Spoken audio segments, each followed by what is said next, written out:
Oui, bonjour à tous. Donc, je vais partager mon écran pour vous présenter quelques diapositives, voilà, durant cette présentation. Voilà, normalement. Charlotte, vous avez la présentation à l'écran? Oui, c'est bon. Vous pouvez la mettre en mode diapositive et on la voit très bien. Ouais, très bien, merci. Alors, attendez, hop là. Voilà, c'est parti. Donc, bonjour à tous. Donc, je suis Vincent Poyer, médiateur numérique pour Cybercantal Le Bus. Et puis, je souhaiterais associer à cette présentation également Émilie Duché, qui est présente pour ce webinaire, qui est notre partenaire privilégié, donc ainsi que Christophe Sélarié, qui est chef du service innovation et numérique. Alors, je vais vous présenter brièvement en fait le partenariat qui existe entre Unicité et le département du Cantal. Donc, en premier lieu, il faut savoir que le département du Cantal mène depuis 20 ans une politique de développement du numérique sur son territoire. Donc, dès la fin des années 90, le département a développé un réseau de 200 points d'accès numérique sur le territoire. En partenariat avec les collectivités, il a également participé à la création d'un réseau de 14 tiers-lieux, dont 12 télécentres, pour valoriser en fait l'attractivité du territoire et développer le télétravail. Donc, plus récemment, en fait, en 2019, le département met en place la stratégie de développement des usages et services numériques pour accompagner les Cantaliens dans les usages du numérique et bien sûr pour lutter contre la fracture numérique. Donc cette stratégie, en fait, elle inclut une mise en réseau des acteurs de la médiation et qui sont présents sur le territoire, qui assurent déjà des missions. Et en fait, cette coopération permettrait d'améliorer la cohérence des actions menées à destination du public. Voilà. Donc, dès l'automne 2018, Unicité propose déjà des activités d'inclusion numérique dans le Cantal. Donc, en relation avec la médiathèque départementale et dans le cadre du programme national Les ambassadeurs des médias et de l'information, on a déjà des équipes de jeunes qui sont en action sur le terrain au sein du réseau des médiathèques départementales. Donc, dans la mise en place de cette stratégie, pour le département, il était important d'impliquer Unicité, qui devient alors un partenaire légitime dans la lutte contre la fracture numérique. Voilà. Alors, dans le cadre de ce partenariat, eh bien, le département propose des ressources logistiques pour faciliter la mise en place des ateliers dans les communes pour les jeunes. Donc, depuis janvier 2020, il met à disposition 2 bus équipés et connectés, ainsi que les véhicules du conseil départemental pour faciliter la mobilité des jeunes pour les ateliers.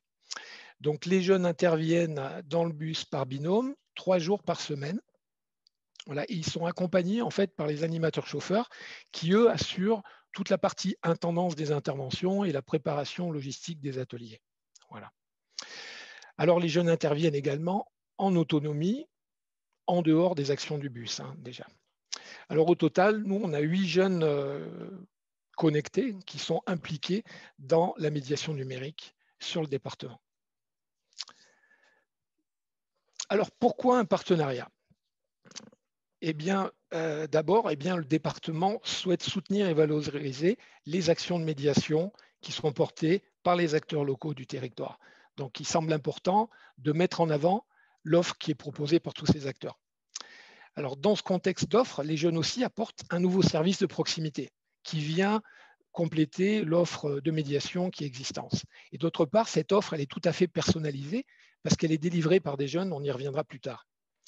Donc ensuite, les ateliers d'inclusion numérique Unicité s'intègrent aux actions de médiation portées par les services départementaux, c'est-à-dire qu'ils rentrent aussi en complétude avec les actions menées par les services départementaux, ce qui permet d'optimiser l'offre et d'augmenter les services pour la population, tout simplement. Enfin, ce partenariat il permet aussi d'améliorer la coordination des actions pour optimiser les temps de médiation à destination des publics. C'est-à-dire qu'on va pouvoir avoir une meilleure lecture et une meilleure répartition des des ateliers sur le territoire, optimiser les contenus, c'est-à-dire chacun va proposer des contenus spécifiques. Alors ça peut être du contenu de base, ça peut être du contenu un peu plus technologique. Du coup, tous ces acteurs de la médiation deviennent complémentaires. Et donc, c'est ce qui est extrêmement enrichissant.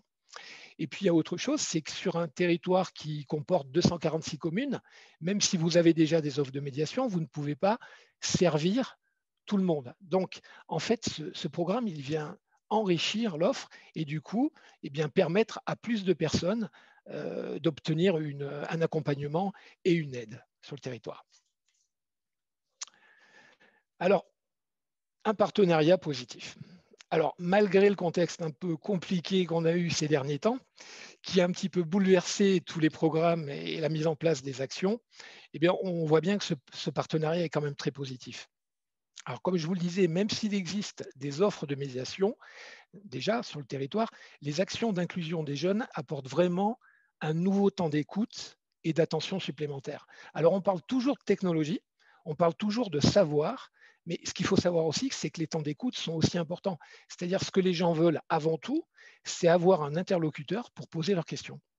Et ça, c'est extrêmement important pour ma part. Donc, ils sont donc des nouveaux interlocuteurs attentifs.